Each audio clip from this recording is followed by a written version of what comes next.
Again, at the bottom of the GSM module, there's a port labeled Powermax Plus. One end of our cable will plug into that port. The other end of our cable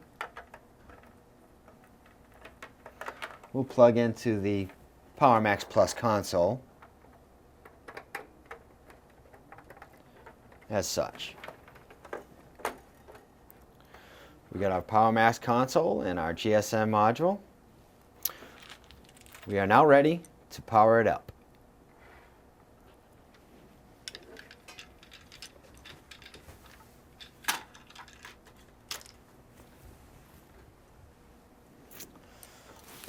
Upon powering up the unit initially, provide for a little time for warm-up,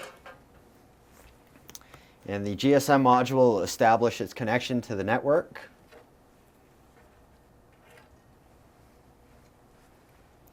And we can begin programming.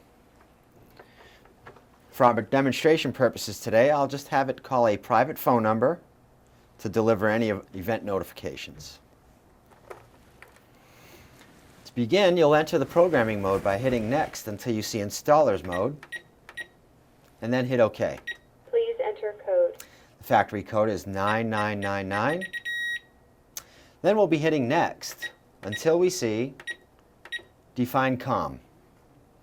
Pressing the OK button enters that section, and because we're going to have the unit dial a private phone number, the first location we need to press Next until we see number 17, Set Private Telephone Numbers.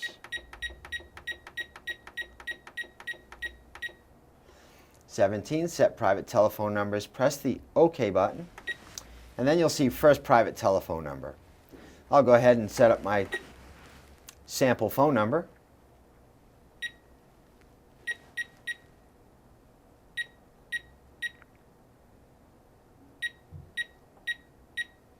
And then OK button twice to save it. Should I have a second number, I would hit Next and see Second Private Telephone Number. I'd hit the OK button. I'd enter the phone number as dialed from this SIM card's area code. And then once I was done, I would hit OK twice. You may hit Next to see the third private telephone number area, and Next again to see the fourth private telephone number area. If you have 4 numbers to program, feel free to fill them all in.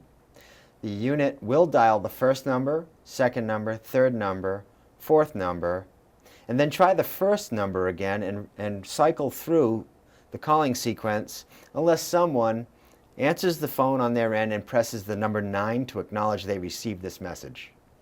Okay, to exit this section, just hit the Home key and you'll see Set Private Telephone Number again.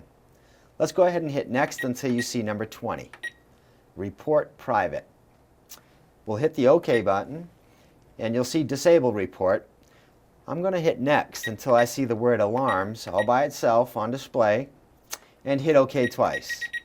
This means the machine will call me for any alarm events. I'm done in this section, so I'm going to back out by pressing the Away key. And then it says OK to exit. I'm not ready to exit as I need to program one other section, so I will hit Next until I see Define GSM. Once I see Define GSM, I'll hit the OK button, enter that section to see GSM Install. I'll hit OK. I'll see Not Installed, and since I do have it all wired and connected and powered up now, I can hit Next to see Installed on display and hit OK twice to save it. Then you're going to press Next until you see GSM Line Fail. Hit the OK button and set. If you're using the GSM by itself for communications and you do not have a hardwired phone line, you'll choose Do Not Report or Don't Report. That's the way we're setting this unit up, for example, so we'll save it this way. If you had a hardwired phone line tied into your system and were using the GSM module as well, you'd want to choose, let's say, 2 minutes or 5 minutes. What this does is it prevents the signal of the GSM failure from being reported using the hardwired phone line to the monitoring company for this period of time. GSM signals fluctuate in some areas, so I recommend choosing perhaps 15 minutes, which is ample time for a signal to deviate and return. You know that your GSM signal is constantly fluctuating. This is just an area to delay that report from being sent to the monitoring company. I'm going to leave ours set to don't report because we are just using the GSM module only, and I'll hit OK twice to save it that way. Now I'll hit next and see GSM purpose. I'll hit OK, and this is where we tell the Powermax Plus system whether or not we'll be using a hardwired phone line and a GSM module, or if we'll just be using the GSM module for communications only. In our sample today, we are just using the GSM module only.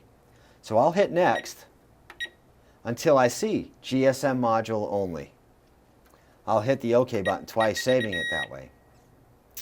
So now I'll hit away, and then I'll hit the OK button to exit. And the best way to test the GSM module is to actually arm your system, cause an alarm, and then wait for the call to come in. When you receive your phone call, it's real important that you press the number 9 on the phone you've answered to receive that message. You'll do two things. You'll stop the call from going to the second, third, or fourth number, as well as prompt the system to tell you what event caused this alarm. So then in testing the GSM module, we'll be arming the system, and then we'll cause an alarm and wait for the phone call to come in. And that's a look at the GSM module by Visonic.